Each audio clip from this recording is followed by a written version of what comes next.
Assalamualaikum warahmatullahi wabarakatuh. Bismillahirrahmanirrahim. Harta kekayaan tidak pernah terlintas dalam pikiranku ketika aku masih anak-anak. Dulu waktu aku anak-anak tidak pernah bercita-cita jadi orang kaya kok. Ya, ini satu poin, satu premisnya seperti itu. Artinya bukan insting bawaan. Orang kepengen kaya itu bukan insting bawaan, tapi faktor pendidikan dan lingkungan. Andai kan aku tidak dicebokin oleh ibuku, sampai sekarang aku nggak cebok. Kalau aku tidak diajak bicara oleh orang tuaku, sampai hari ini aku tidak bisa berbicara. Kalau aku tidak dikasih baju oleh ibuku, sampai sekarang aku tidak pakai baju. Apakah itu Robinson Crusoe ataupun Ibnu Tufel yang bereksperimen dengan seorang anak manusia yang dipelihara oleh serigala, ya, dipelihara oleh serigala. Ternyata dia jalannya merangkak kok. Dan bahasanya bahasa serigala. Bahasa itu. Jadi apa yang kita ini akibat dari insting, nama bahasa Arabnya ghariza al-muktasabah. Insting hasil dari pendidikan dan situasi kondisi yang kita hadapi sehari-hari.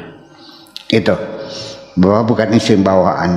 Yang paling membahagiakan ketika aku kecil adalah dapat bermain dengan kawan-kawan. Itulah kebahagiaan kita waktu kecil. Jadi artinya kalau kita bisa mau berpikir lebih jauh lagi, apa yang sekarang kita butuhkan dalam hidup ini, itu semuanya bukan insting bawaan kok. Akibat dari pendidikan, pembiasaan dan sebagainya. Dulu ketika nenek moyang kita hidupnya masih berburu primitif, tidak ada seorang pun mereka yang bercita-cita ingin punya mobil. Nenek saya orang kaya raya, tapi dia tidak pernah ingin punya TV. Sebabnya apa? Belum ada TV. Tidak pernah ingin punya mobil, yang ada mobil masuk kertas maya nih. Mau lewat mana? Ya. Jalan semuanya tanah, berlumpur-lumpur, kecuali kawin, itu insting bawaan. Dan insya Allah tidak akan pernah salah masuk kok. Nggak usah diajarin semua. Karena itu insting bawaan dari Tuhan semuanya ini. Jadi artinya yang perlu kita pahami, sebenarnya kita hidup susah, ya. Dipaksa kita harus bekerja keras banting tulang. Malam jadi siang, siang jadi malam, ya. Tulang kita, keringat kita diperas bekerja siang malam adalah untuk mengikuti keinginan kita. Jadi kalau Anda ingin berbahagia, cobalah langkah pertama lakukan, kurangi keinginan Anda. Artinya itu diseleksi, ya, dipilih. Jangan dimunculkan semuanya.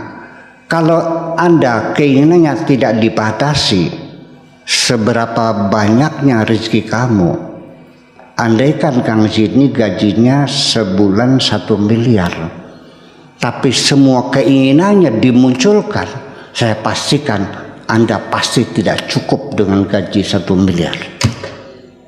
Jadi artinya bahwa makanya keinginan itu mestinya dibatasi, jangan dibiarkan semuanya keluar. Dibatasi juga, yang kita munculkan adalah hal-hal yang betul-betul kita butuhkan. Baru hidup kita nyaman kalau yang kita lakukan adalah untuk mendapatkan sesuatu yang kita butuhkan. Sudah. Langkah ketiganya, yang kita butuhkan pun jangan lebih dari standar minimal. Makan butuh nggak? Makan apa? Yang penting asal kenyang. Murah nggak? Pakaian butuh nggak? Yang penting bisa menutup aurat. Murah nggak? Rumah butuh nggak? Yang penting tidak bocor. Murah nggak? Nah, adapun Anda ingin punya rumah yang penting nggak bocor, Allah memberikan rumah gedong, ya alhamdulillah. Kita kan dapatnya rumah gedong, kita juga tidak menderita. Sebab penderitaan kita, kekecewaan kita akibat karena apa yang kita tidak ingin, yang kita inginkan gagal, tidak tercapai. Semakin banyak keinginan, Anda semakin merasakan banyak kecewaan dalam hidup ini. Kemudian setelah kita banyak memiliki harta kekayaan dan sebagainya, sudah cukup? Tidak. Semakin banyak yang Anda miliki, Anda semakin banyak diterpa oleh kesedihan-kesedihan. Iya, ketika mobil Anda tabrakan, ringsek di jalan tol, sedih nggak? Sedih. Ketika mobil itu hilang, sedih nggak? Apa sebabnya sedih? Oke, saya nanya, kalau yang hilang mobilnya Pak Camat, Anda sedih nggak? Nggak. Kenapa nggak sedih? Mobil dapat dikasih. Ya karena bukan mobil saya. Anak Anda hilang, nggak pulang-pulang, panik nggak? Sebabnya apa? Karena anak saya. Kalau yang hilang anaknya Bu Ani, Anda sedih nggak? Kenapa nggak sedih? Jadi kalau begitu, yang menimbulkan rasa sedih hati kita di dunia ini adalah berawal dari karena kita merasa memiliki. Itu. Jadi artinya jangan-jangan orang yang paling bahagia adalah orang yang tidak punya apa-apa. Bitarmi tidak pernah sedih mobilnya hilang. Tahu sebabnya apa? Tidak memiliki mobil. Karena dia tidak punya. Dia tidak pernah pingsan melihat rumahnya terbakar. Sebabnya apa? Dia tidak pernah panik anaknya nggak pulang-pulang. Sebabnya apa?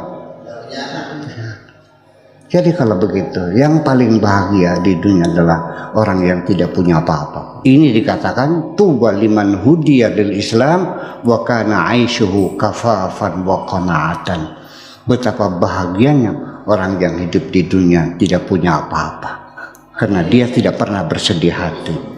Ketika Anda tidak pernah bersedih hati dan tidak kecewa, Anda berada di puncak kebahagiaan. Itu yang jadi persoalan. Tetapi secara syariat Anda punya sertifikat.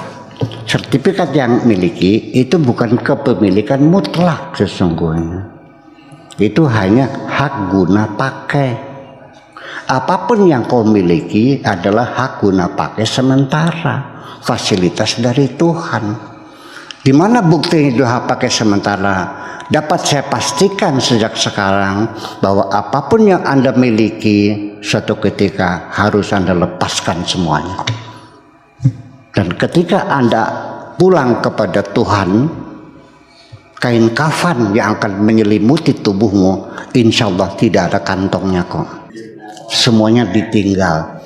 Jadi artinya ketika kita meyakini bahwa semua yang ada hanyalah fasilitas, inventaris dari Tuhan selama kita di dunia, dan kita akan kembali kepadanya, dan yang kita miliki akan kita tinggalkan. Apa saja yang kita kumpulkan dan akhirnya kita tinggalkan, itu adalah main-main semuanya. Jadi ketika Anda itu bisa meyakini bahwa ini semuanya hak guna pakai sementara, semuanya adalah milik Tuhan, seperti firman-Nya, lillahi ma fis samawati wa ma fil ardi, bahwa semua yang ada di langit, yang ada di bumi adalah milik Tuhan, dan Anda melepaskan diri Anda dari rasa memiliki, sejak itu Anda akan berada di puncak kebahagiaan.